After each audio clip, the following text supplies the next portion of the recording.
Hey,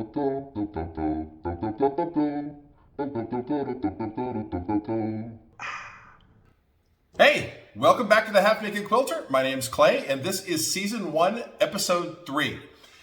Actually, this is my 7th time through trying to record this episode. This is the first time I've had to do more than one camera, and I have made 6 mistakes. So hopefully this is the one you get to see. Like I said, welcome back.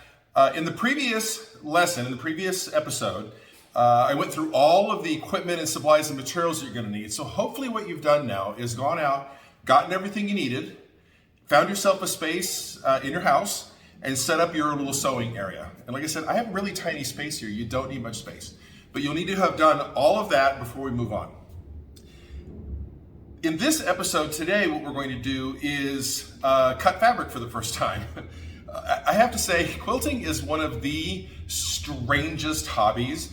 We buy long pieces of perfectly good fabric. We cut them into little tiny pieces and then we sew them back together again. Somehow that's a thing. That's what we do. Welcome to quilting, right? So I'm standing here at my cutting table that already has the cutting mat on it with some double stick tape to lock it down. And we're going to go through the basic process of how to cut pieces for a quilt. Now, you'll be starting with 5 yards, 6 yards, sometimes 10 yards of fabric. And if the pattern, either that you purchased or you've made yourself, says, okay, you need 300 3.5 by 5 rectangles, how do you get to that from all of that yardage? The process I'm going to show you today pretty much works for about any situation you'll have when you're cutting pieces of fabric for a quilt. It's a pretty standardized process, and it makes it really easy to figure out if you need 300, let's say 3.5-inch squares, how much fabric is that? How much strips is that? What am I cutting? How much am I cutting? Makes it really easy to figure all that out. So, standing here at the cutting table, rule number 1, we never, ever have open containers on the cutting table. The reason why is because, trust me, you will knock it over and soak everything. 2 seconds while I put this away.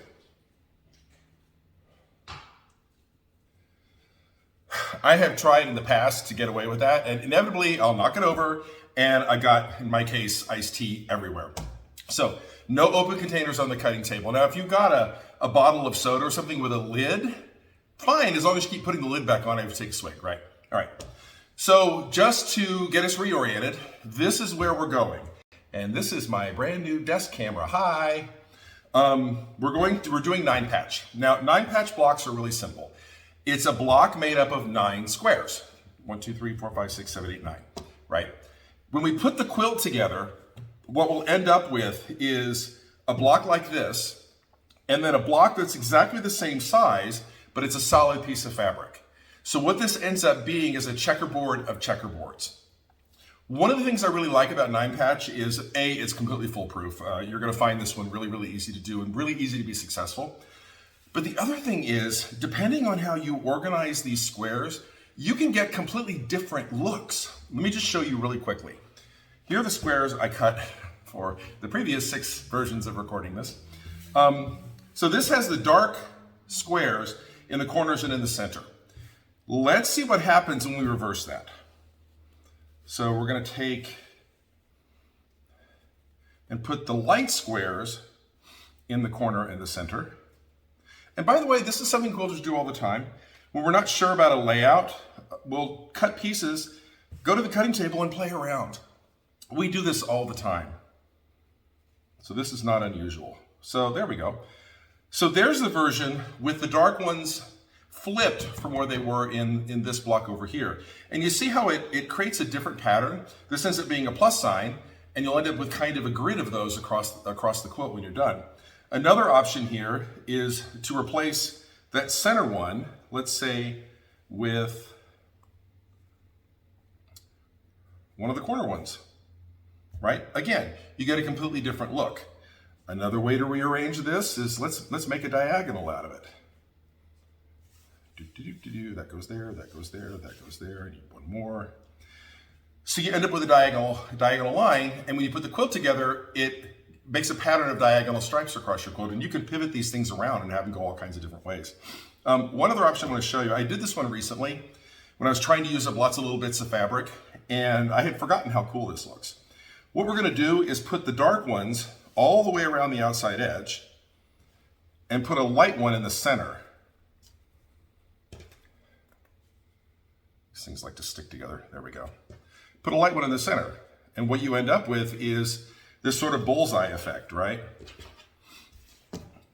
What I did with the quilt that I had is I had a big chunk of one fabric and lots of tiny scraps. And so the center square on each one of these target blocks was different. It actually came out kind of cool. It was a baby quilt. It came out really, really cool. So 9-patch is nice because A, it's easy, and B, it's really flexible. These go together really fast. This is my go-to block layout when I'm doing a donation quilt, sometimes when I'm doing a baby quilt, because they go together really fast and they're really flexible. The other thing we're going to do today is we're going to work with pretty good size squares. So this will be a 3.5 by 3.5 inch square.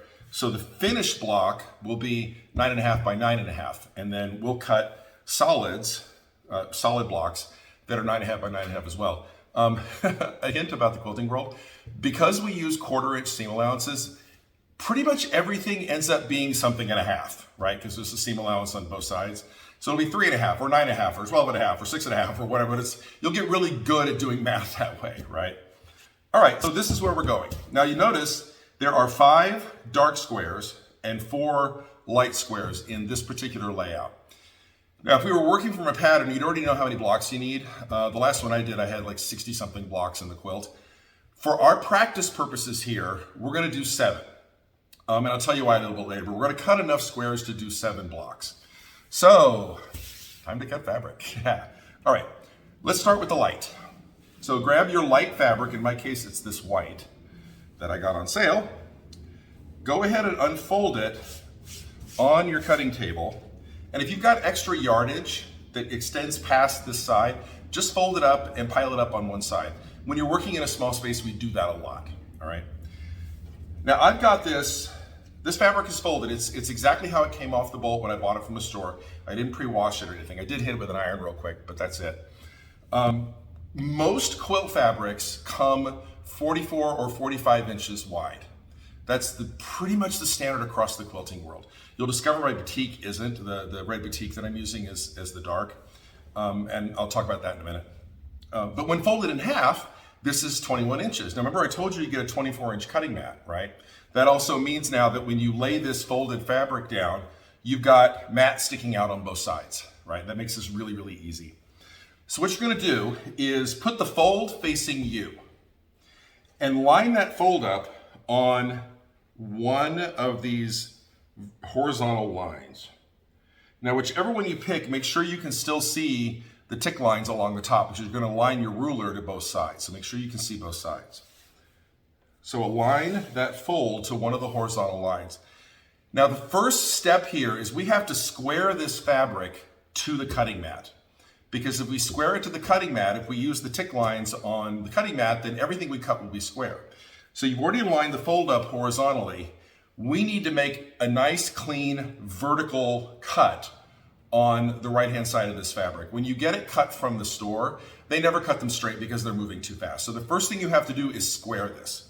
So make sure that that edge is hanging over one of these vertical lines. Just pick one and make sure that the entire edge hangs over a little bit, because we're going to cut that and square it off, right? All right, grab the bigger of your 2 rulers. Remember I told you to get 2 rulers. This is the big one that's 24 inches. Same as the cutting mat, right? That means the ruler will extend past the ends of this folded over fabric as well.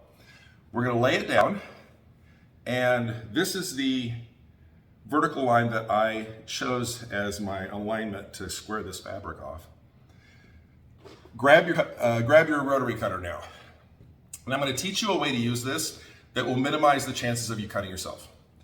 We never unsheath the blade unless we're just ready to cut. Like the next thing we're gonna do is cut. The minute we're done, we sheath the blade. That way, blah, blah, blah, blah. That way the blade is always only bare when you're using it.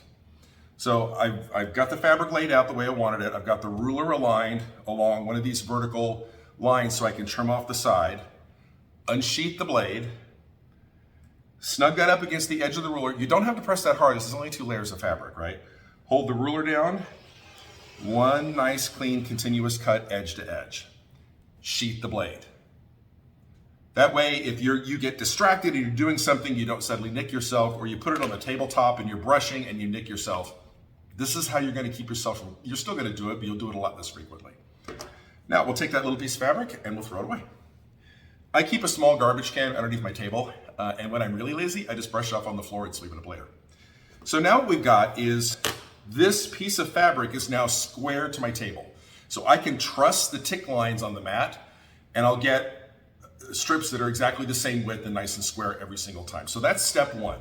Fold along the bottom, right edge, left if you're a lefty, just flip everything I'm telling you, right? Hanging over one of those vertical lines, trim it off, and now you're square and ready to go. Now remember I said this block uses 3.5-inch squares. So in this method for cutting, we're gonna start every process by cutting an edge to edge, selvage to selvage strip. That is one of those 2 dimensions. So the first thing we're gonna do is cut a selvage to selvage strip that's one of those 2 dimensions. This is a square, so it's 3.5, right? Let's say this was a 4.5 by 6.5 rectangle. Pick one of the 2, cut your strip that width. Then we'll pivot the strip 90 degrees, grab the small ruler and snick, and make them all, right? All right, so 3.5 inches. So we're gonna come over 3.5 inches, align the ruler. Make sure I did this right. Unsheath the blade. Nice, long, straight, even cut. Sheath the blade. Now, I always then bump that cut piece out a little bit. These blades are so sharp that sometimes it's hard to tell where you've cut. And so when you're trying to measure over the next 3.5 inches, whatever it is, you can't tell where to start. So I just give it a bump so I can see the green of that mat showing up. So there's the first 3.5-inch strip. There's 1/2 inch, 1, 2, 3. So we're gonna cut 3. Hold it down, unsheath the blade. Long, straight cut.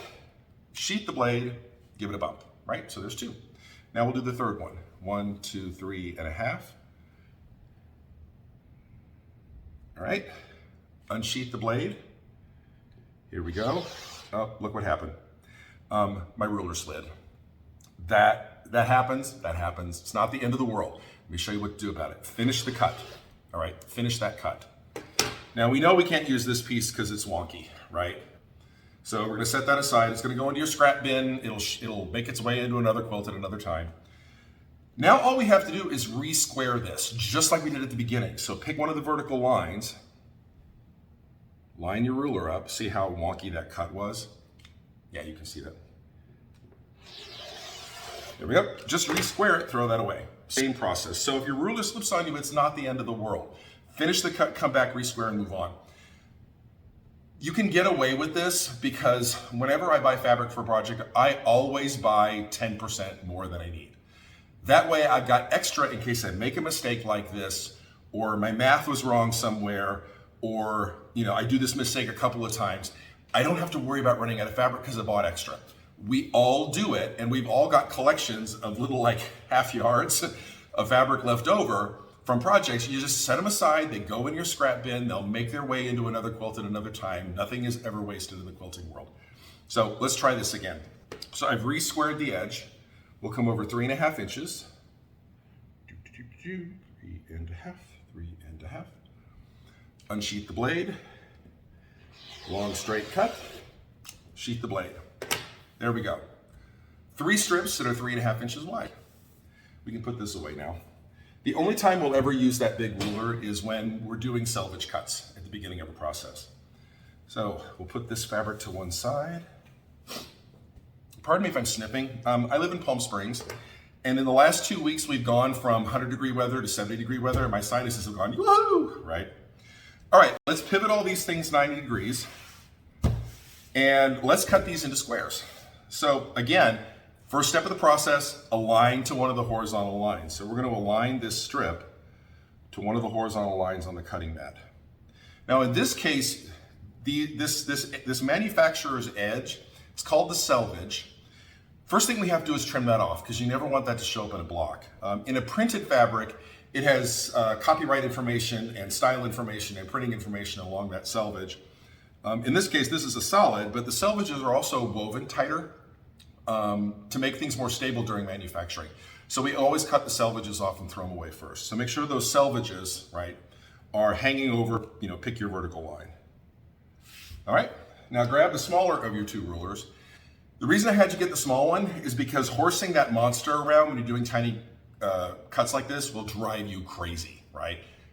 Grab the small one. Same thing. Get that aligned on the vertical one. Unsheath the blade. Cut off the selvages. Throw those away. Or brush them onto the floor. That's what I do. 1, 2, 3 and a half. And I literally do that. I don't trust myself. I go 1, 2, 3, just like a grade schooler, right? I still make mistakes, but there we go. Okay. Bump that out. So there's 2. There's the half. 1, 2, 3. Snake. You notice I'm sheathing this blade in between every one of these cuts, even though I'm going straight from cut to cut. Because you never know, you're going to get distracted, and then you've got a razor cut on your hands. All right, there's another one. 1, 2, 3 and a half.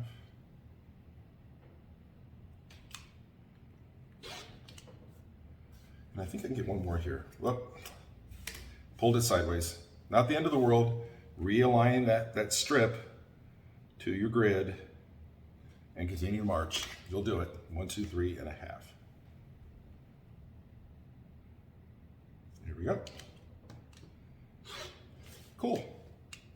So that's the little folded edge. I'm going to throw that away.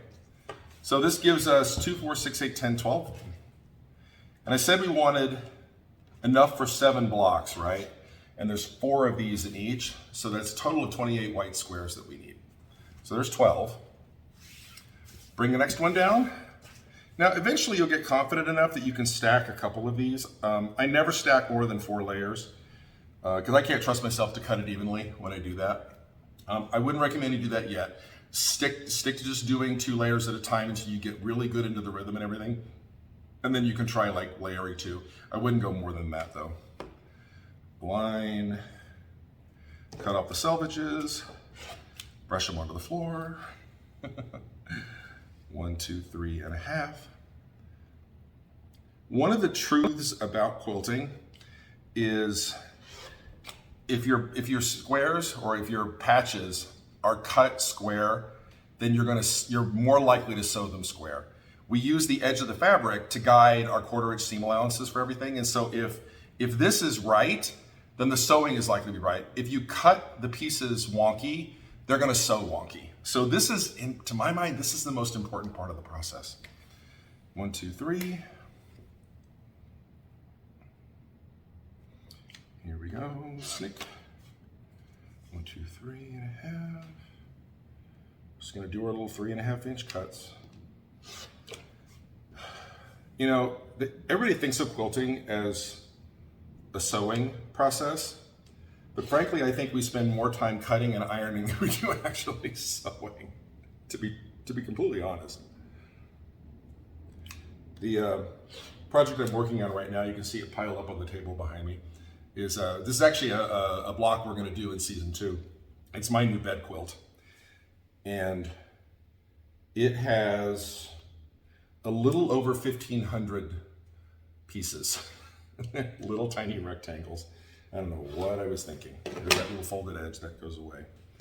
There's 12 more, so that's 24. I said we needed 28. So let's bring that last strip down. And we're only going to cut as much as we need. And this is how this goes, right? Go ahead and cut the full strip. Even though you may only cut 2 sets of blocks off of it, that's fine. That's normal. If you try to cut 2 blocks off of that yardage, you'll drive yourself crazy. Cut the full strip, cut what you need, set it aside, right? All right, let's cut the selvages off here. Oh, I can align that better so it's not quite so wasteful. There we go. All right.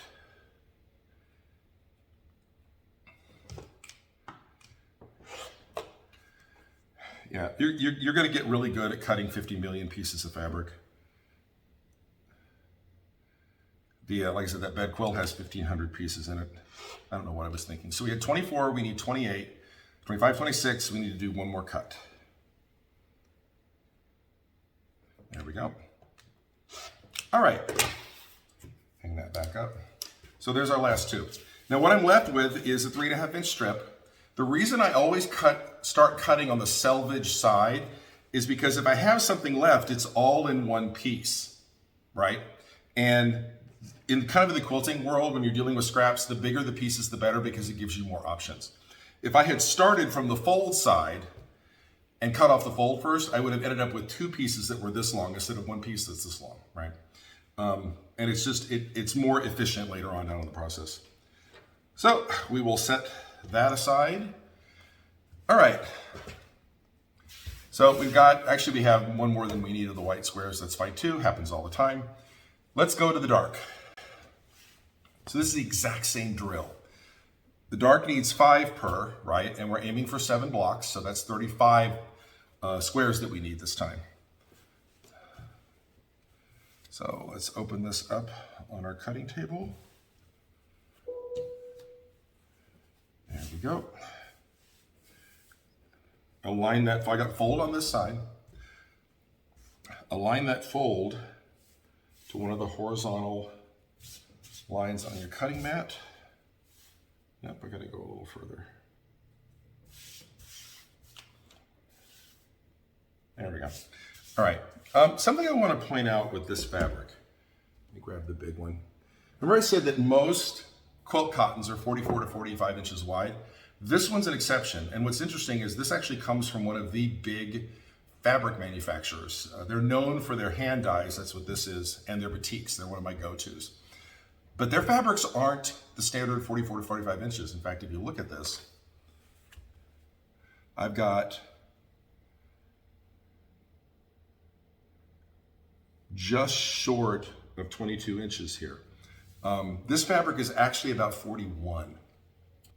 It just happens to be how they manufacture it. But word of the wise, when you're buying fabric for a project, most patterns that you buy, or patterns that you work out yourself, because again, it's not that hard, right?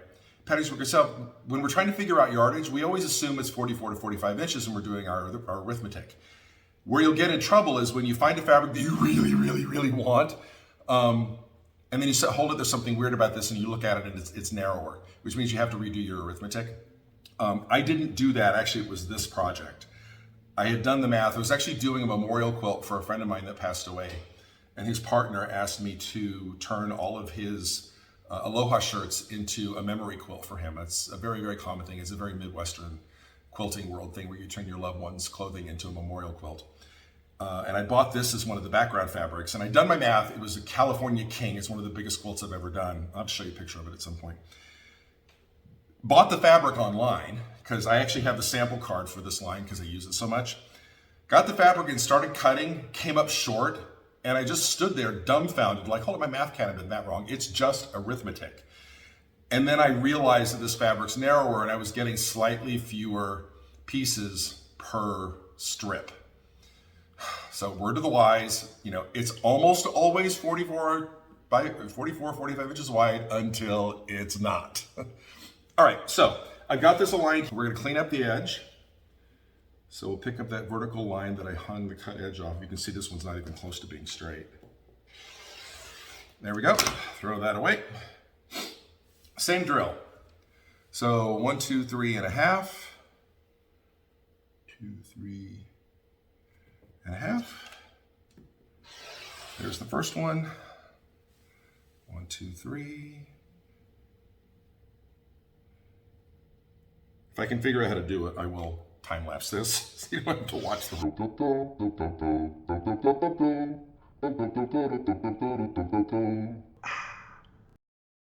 All right. There we go. All right. So now we've got our white squares and our dark squares. We can put the cutting tool away.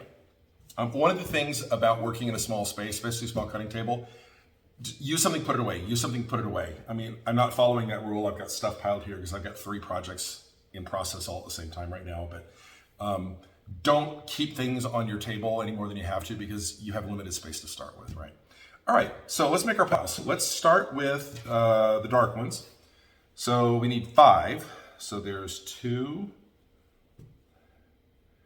and 1 is 5, and 1, and 2 is 5, and 2, and 1 is 5. This is when you find out if you got your math right. 1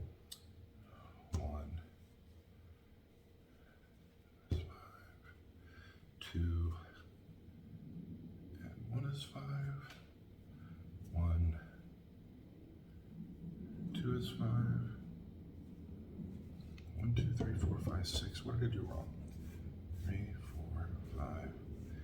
Okay, there's 2. Okay, I miscounted one of them. Let's figure out what I did wrong.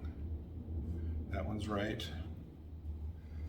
And you'll do this. You'll get sidetracked when you're counting, and then it won't come up the way it should. And you're like, okay, what happened? 2, and there's 1.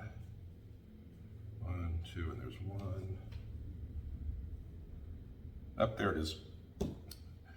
Yep, I put an extra stack in that pile. You'll do it. Not the end of the world. There we go. Okay, I've got an extra square left here. That's completely okay. Set it aside. As you're starting to assemble the quilt, you may discover that you've miscounted one of your piles and you need an extra one. Or you may do something wrong, or you may drop it on the floor and it gets dirty or whatever. So save these extra squares until you finish the project and then throw them into your scrap bin. But these are good to have. These are really good to have because that'll happen. Sometimes you'll get into making something and discover, hold on, how did I have an extra block? Oh, I miscounted at the beginning, right? Okay, so 1, 2, 3, 4, 5, 1, 2, 3, 4, 5, 6, 7, there it is. Okay, so there's the 7 in the dark. Now we'll do the same thing with the light. We only need 4 per for the light. So there's 4 and 4 and 4 and 4 and 4 and 4. We did this one exactly, so I should come up, yep, exactly right. All right, so we've now cut out all of the patches that we need to sew these sample blocks. If we were working on an actual project, there would be considerably more sitting here on the cutting table. Like I said, you end up, the one I'm working on has, I think, 90-something blocks with 1,500 pieces. It gets to be an interesting organizational problem, right?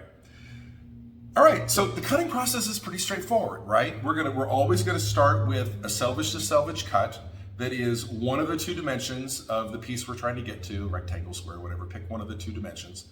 Flip them around sideways, cut the other dimension. In this case, it was 3.5 and 3.5, so it's really, really easy. But if you start with that selvage to selvage cut, it makes it really easy to wrangle all of that yardage of the fabric in a way that will keep you from going completely crazy, right?